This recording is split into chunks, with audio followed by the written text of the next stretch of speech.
Hello दोस्तों, नमस्कार दोस्तों। आज के इस व्लॉग में स्वागत है आपका दोस्तों। वीडियो में आगे बढ़े उसके पहले आप कहां से वीडियो देख रहे हैं दोस्तों, कमेंट करके बताइएगा दोस्तों। अपने मम्मी पापा से प्यार करते हैं दोस्तों तो चैनल को सब्सक्राइब ज़रूर कीजिएगा दोस्तों। आप लड़की हैं तो लाइक करें और लड़का है तो चैनल को सब्सक्राइब ज़रूर करें दोस्तों, क्योंकि आपके सपोर्ट से हमें सपोर्ट मिलता है दोस्तों और नए नए वीडियोज़ बनाने की हमें इंस्पिरेशन मिलती है दोस्तों। तो आइए दोस्तों इस वीडियो को शुरू करते हैं दोस्तों वीडियो को एंड तक पूरा देखिएगा दोस्तों। और दोस्तों इससे पहले कि आप भूल जाएं, ये जो लाल बटन है उसे जरूर दबा दीजिएगा दोस्तों। तो आइए दोस्तों को गोली मार करके वीडियो पर आ जाते हैं, मेन टॉपिक पर आ जाते हैं। तो कल आपने देखा थाला फॉर अ रीजन, पंजाब की जो टीम है वो 7 विकेट से जीती है। 7 विकेट, थाला फॉर अ रीजन।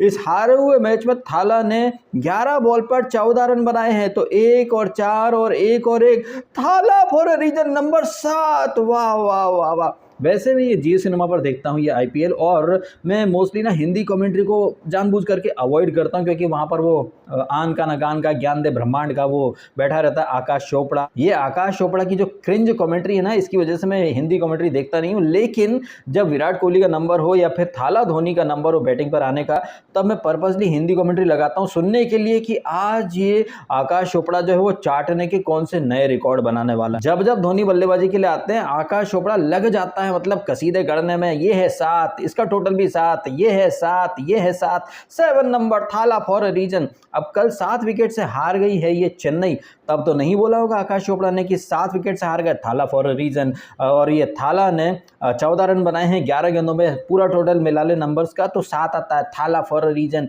नहीं, वहां नहीं बोला जाएगा। और कल एक चीज और आपने देखी होगी, जब जैसे ये सीएसके हारने वाले उसमें जोन में आ गई, सडनली जो कैमरामैन है वो ऋतुराज को दिखाने लग गया। तब तो किसी ने नहीं बोला हार रहे हैं, थाला फॉर अ रीजन। आखिरी ओवर में आपने देखा होगा डेरिल मिचेल जो है वो 2 रन अकेला ही भाग जाता है, लेकिन थाला वही वापस जा, मेरे को फैंस को खुश करने के लिए छक्का मारना, वापस जा।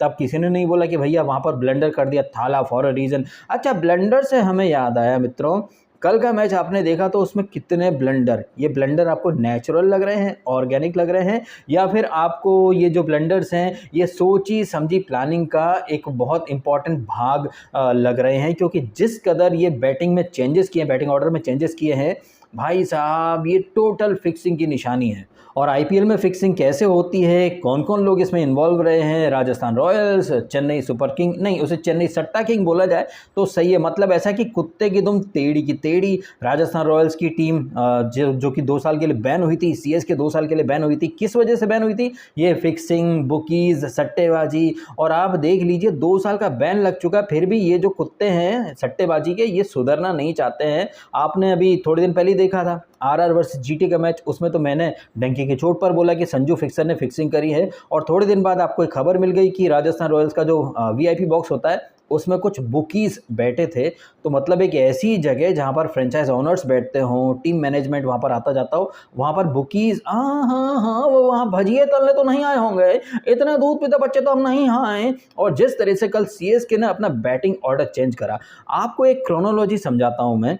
जो पिछला मुकाबला था सीएसके का एसआरएच से अपने ही होम ग्राउंड में, उसमें गायकवाड़ ने 98 मारे, डेरिल मिचेल ने 50 मारी थी। इस सीजन में उसका हाईएस्ट स्कोर था और वो आया था नंबर 3 पर बैटिंग करने, यानी कि 1 डाउन पर। लेकिन कल आप क्या देखते हैं, गायकवाड़ और रहाणे ओपन करते हैं, नंबर 3 पर कौन आता है भाई साहब? नंबर 3 पर आ जाते हैं जड्डू, वो सुपर फ्लॉप। उसके बाद समीर रिजवी, वो महा फ्लॉप। मतलब टुक टुक करने में समीर रिजवी ने तो कल थाला धोनी को ट्रिब्यूट देने की कोशिश करी। रिजवी का सिलेक्शन हुआ था ये सोच करके कि भैया ये ताबड़तोड़ हिटिंग करेगा, उत्तर प्रदेश का खिलाड़ी, ये काफी हिटिंग कर सकता है। लेकिन कल भाई साहब उसने 23 गेंदें खेली और 21 रन बनाए, महा फ्लॉप हो गया। और डेरिल मिचेल जिसने कि पिछले मैच में इसी ग्राउंड पर 50 मारी थी, अरे भैया उसकी बैटिंग आने का तो मतलब नंबर ही नहीं लग रहा था उसका। तो कभी मोइन अली पहले आ रहा है, थाला पहले आ रहे हैं, जड्डू पहले आ रहा है, समीर रिजवी पहले आ रहा है। डेरिल मिचेल जिसने कि पिछले मैच में इसी ग्राउंड पर 50 मारी थी, मोमेंटम मिला था उसको, वो फॉर्म में आ गया था,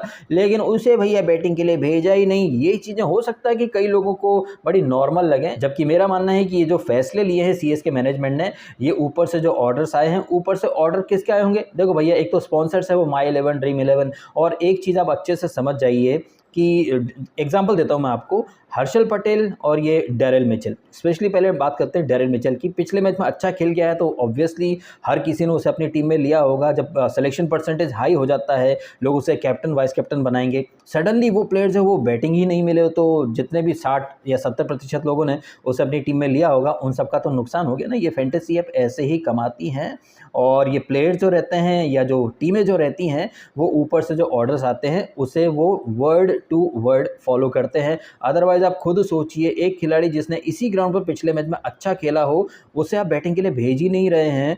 इसे कोई कितना भी डिफेंड करने की कोशिश करे, बट ये प्योर एंड प्योर 1000% फिक्सिंग का एक बेस्ट एग्जाम्पल है, कोई माने या ना माने।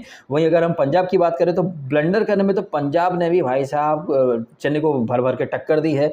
हर्षल पटेल जिसका कि इस ग्राउंड के ऊपर काफ़ी अच्छा रिकॉर्ड है, उसे सिर्फ 1 ओवर मिलता है। अब यहाँ पर पंजाब के फैंस बोल सकते हैं कि भैया ओस गिर रही थी, ड्यू था, ये था, वो था, बॉल फिसल रही थी, तो पहले ले आते ना भाई साहब। लेकिन अब क्या है कि पंजाब की टीम मैच जीत गई है तो पंजाब के जो ब्लंडर हैं वो इजीली छुप जाते हैं। वो प्रभ सिमरन वो कोलकाता के अगेंस्ट चला था लेकिन कल वो फ्लॉप हो गया। लेकिन जॉनी बेस्टो और रायली रूसो जो कभी नहीं चलते, कल रूसो साहब जो है वो पंजाब को रेस्क्यू कर गए, और शशांक और सैम करन ने तो खैर फॉर्मेलिटी पूरी कर दी और 7 विकेट से पंजाब को जीत दिला दी। 7 विकेट थाला फॉर अ रीजन। वैसे कल पंजाब ने जो सीएसके को सीएसके के घर में हराया, कोई पहली बार नहीं हराया है। सीएसके वर्सेस पंजाब के जो मैचेस हैं आप पिछले 2-3 मैचेस उठा करके देख ले, पंजाब हमेशा भारी पड़ा है सीएसके के ऊपर। यानी कि नॉर्थ के जो किंग्स हैं वो साउथ के किंग्स पर पिछले 3-4 मैचेस से भारी पड़ रहे हैं। और जिस तरह से कल सीएसके ने खुद ब्लंडर करे हैं, सीएसके वाले जीतने के लिए खेल ही नहीं रहे थे। क्यों नहीं खेल रहे थे, आइए इस स्क्रिप्ट को भी समझ लेते हैं।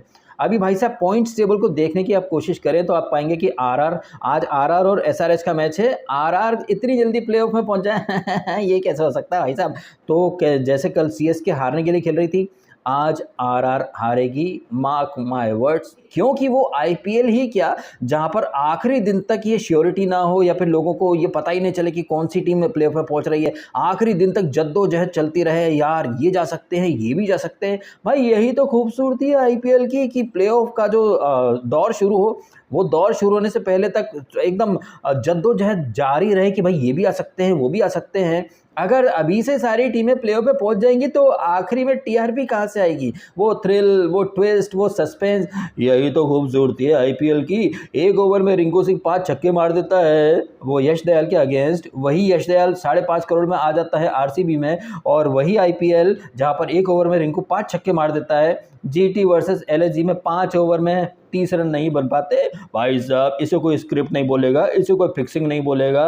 और इन चीज़ों को अगर कोई फिक्सिंग बोले तो अरे उन्हें क्रिकेट की कहाँ समझ है यार, आपको क्रिकेट समझ में नहीं आता है। हाँ 5 ओवर में अगर 30 रन नहीं बन पाते तो आपको क्रिकेट की समझ नहीं है भाई साहब। 1 ओवर में 30 बन सकते हैं लेकिन 5 ओवर यानी 30 गेंदों में 30, अरे वो भी फटाफट क्रिकेट में, नहीं नहीं नहीं, बहुत डिफिकल्ट पिच थी। ठीक है हम मान लेते हैं, ओके मानने में क्या जाता है, आप खुश, ठीक है आपकी खुशी के लिए हमने मान लिया। हाँ तो हम क्या बात कर रहे थे, हाँ हम आईपीएल में स्क्रिप्ट और ये फिक्सिंग की बात कर रहे थे। तो कल जैसे ही जब टॉस अनाउंस हुआ, मैंने एक कम्युनिटी पोस्ट करा कि भैया आज सीएसके हारने के लिए खेल रही है, क्योंकि तुषार देशपांडे पिछले मैच का हीरो 4 विकेट लेने वाला है, वो सडनली इंजर्ड हो जाता है। पति राणा वो भी इंजर्ड हो जाता है। और सीएसके वाले जब बैटिंग करने आते हैं तो हमें कौन देखने को मिलता है, अजिंक्य रहाणे, जो कि बार बार फ्लॉप ही होता रहता है। देखो अजिंक्य रहाणे टेस्ट का अच्छा खिलाड़ी है लेकिन T20 के लिए वो परफेक्ट नहीं है। एक तो वो टुक टुक करता है, प्रेशर बनता रहता है और फिर टुक टुक करके अल्टीमेटली वो आउट भी हो जाता है। फिर आपने देखा हाँ शिवम दुबे को भेजा था, पहले शिवम दुबे आउट हो गया पहली बॉल पर, फिर तो ये जड्डू आउट हो गया, फिर वो रिजवी ने पकड़ डाला। लेकिन डेरिल मिचेल जो पिछले मैच का हीरो था वो अंदर, हाँ बहुत ठंडे में जरा हाथ ताप लेता हूँ, चेन्नई में वो मतलब ठंड ज़्यादा लग रही थी ना। और थाला धोनी क्या कि उसको बचा करके रखना चाहते थे, थाला धोनी उसको इसलिए बचा करके रखना चाहते थे ताकि आखिरी ओवर में थाला धोनी खुद ही चौके छक्के मारे और वो मिचेल जो हुआ अकेला ही 1-2 रन अकेला ही भागता रहे। तो वापस जा, फैंस को भी तो खुश करना, फिर साक्षी ट्वीट करेगी। तो सीएसके वाले कल पर्पसली हारने के लिए खेल रहे थे और उन्होंने जो फैसले लिए ये उसका एक बहुत बड़ा वाला सबूत है। लेकिन जो थाला के फैंस हैं, नहीं अंधे जो फैंस हैं वो इन चीज़ों को इग्नोर कर देंगे। हालांकि ये जो टीम है ये 2 साल के लिए बैन हो चुकी है ऐसी ही हरकतें करने के लिए। खैर अब आज के मैच की बात करते हैं। तो आज है आरआर का मुकाबला एसआरएच से, एसआरएच के होम ग्राउंड में। अब इसी होम ग्राउंड में पिछली बार आरसीबी के नूबड़े एसआरएच को पेल के चले गए थे। और एसआरएच क्यों पिल गई थी? क्योंकि एसआरएच वाले वहां पर बाद में बैटिंग करने आए थे। लेकिन आज का जो मैच है वहां पर एसआरएच जो वो पहले बल्लेबाजी करेगी और जिस तरह से ट्रेविस हेड और ये क्या नाम इसका अभिषेक शर्मा ये पहली इनिंग में बहुत दहाड़ते हैं, तो पहली इनिंग में भाई साहब फिर से 200, 220, 230 इस तरह का स्कोर आपको देखने को मिलेगा। और आरआर जो कि पिछले 2-3 मैचेस बैक टू बैक जीतते आ रही है, आज उनका विजयी रथ जो है वो रुक जाएगा। क्योंकि आज अगर वो जीत जाएंगे तो भाई साहब उनके बहुत ज़्यादा चांसेस बढ़ जाएंगे, फिर मोनोटोनस हो जाएगा ना आईपीएल। क्योंकि टॉप 4 के लिए जद्दोजहद तो जैसे कि मैंने ऑलरेडी कहा ये तो आईपीएल का सक्सेस का मूल मंत्र है कि आखिरी दिन तक पता नहीं चलता कि कौन सी टॉप 4 टीमें पहुंचेंगी। इसके लिए आज आरआर तुम्हें हारना पड़ेगा। कल सीएसके हार गई, सो दैट पीबीकेएस ये क्या नाम डीसी और ये एसआरएच इनमें जद्दोजहद जो है वो चलती रहे। तो सीएसके तुम जहां हो तुम वहीं रहो, तुम टॉप 4 में हो तुम वहीं बने रहो, कल का मैच हार जाओ, ये ऑर्डर मिला। उसके बाद चीज़ों को एग्जीक्यूट कैसे करा सीएसके वालों ने ये तो आपने देख ही लिया है। जीतने के लिए ये टीम खेल ही नहीं रही थी।